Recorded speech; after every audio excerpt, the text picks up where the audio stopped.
it's burning.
Hey guys, another episode of Bushcraft North of 60. This is just a little fun one. I'm going to talk about BB guns today real quick.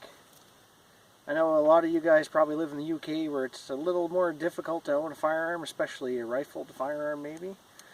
But yeah, if you just want to get some shooting time in, or even if you are already into the powder burn and stuff, I mean this makes me feel like I'm about 13 years old again, but don't underestimate the fun you can get from it, the skills training, so let's go over this real quick and just have just a quick little chat.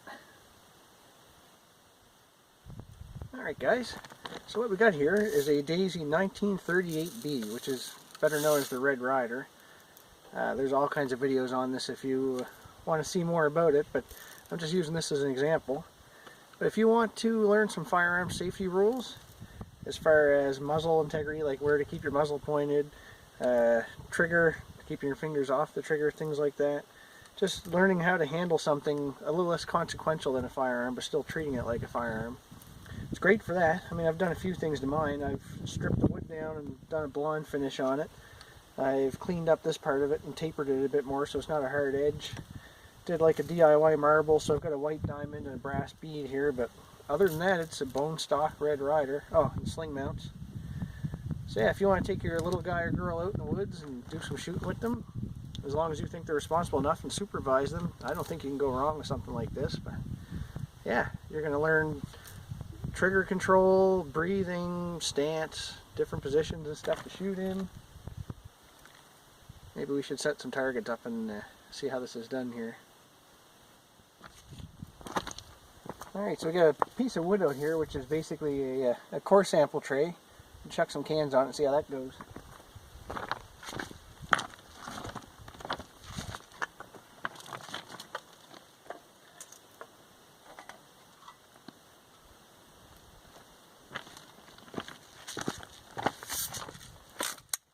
Alright.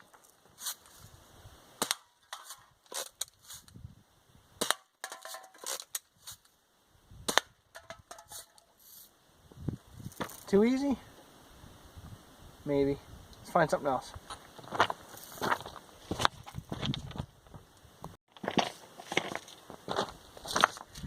Alright, how about a little bit more challenge? Lots of these laying around up here. Let's try that. We can warm up a bit.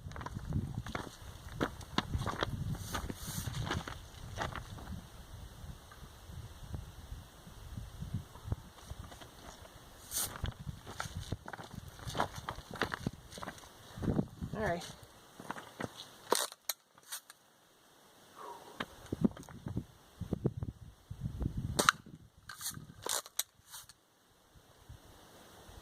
Oh, you scared that one. And again. There we go. This one shoots left a little bit, so I gotta do a little Kentucky windage. You gotta make sure you actually load one too. Okay. Yeah, not bad. First time I shot it since fall. Let's try something different again. Don't know if I can do it, but this will be fun. We'll try some aerial shots.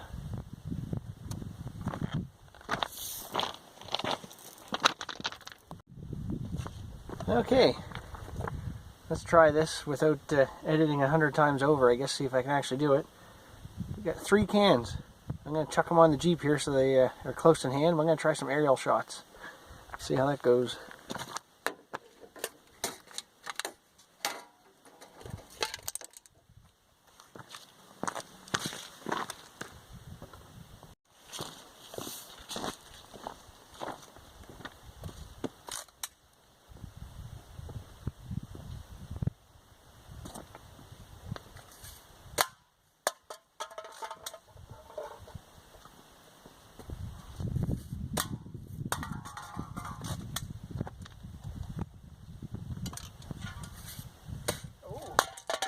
For 3. I'm not gonna let him escape that easy.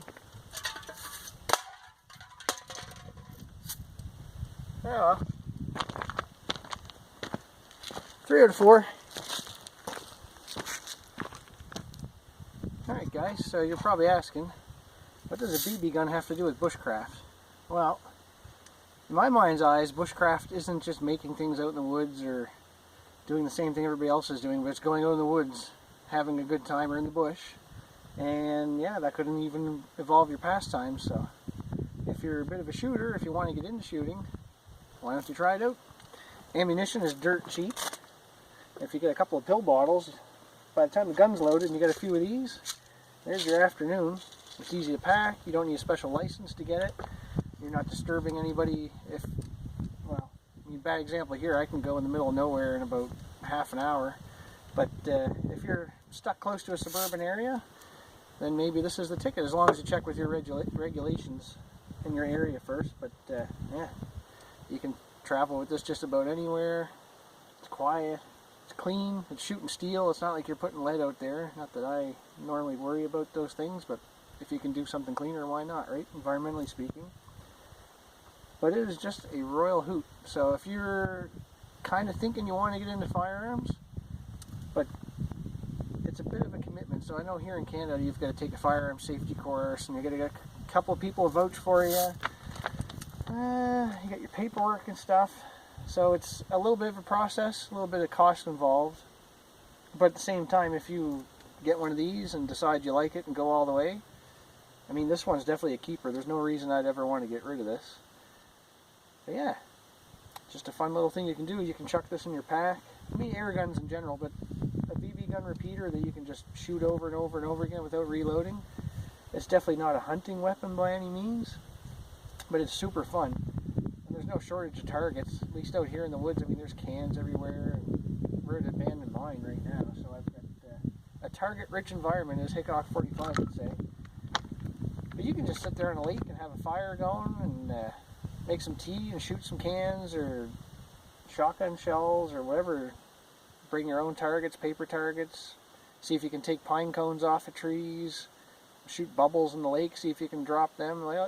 It's just crazy. You start seeing stuff everywhere and just turn into a plinkaholic. So yeah, just thought I would share that with you guys. Just a little quick video. I came scouting out to look for a spot for one of my next longer videos for a little cookout here. So yeah, you might think it's something for the kids, but you'd be well surprised how much you might enjoy it. So I think I'm into this one for a grand total of $70-something.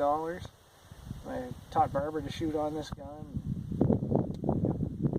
It's a keeper. It's in the cabinet with the rest of the expensive ones. I've got a 22 lever gun, a 30-30 lever gun, and a 12 gauge pump. I dare say this one probably tickles my fancy almost as much as the rest of them some days. So yeah, try it out, see what you think. Maybe you guys can post some video replies in the comments, some fancy trick shots or something, or your favorite air gun, BB gun specifically would be cool. But we'll catch you guys later. It's almost 11 o'clock here in the Northwest Territories. We've almost got a full moon too, so that's cool. It's almost springtime, so most of our snow's gone. You can roll your sleeves up, although the mosquitoes are out again, so we'll see you guys in the next video here. I look forward to that. We're going to be doing a little cookout and just a little date night with the missus. So we'll see you guys soon right here from the Northwest Territories. Take care.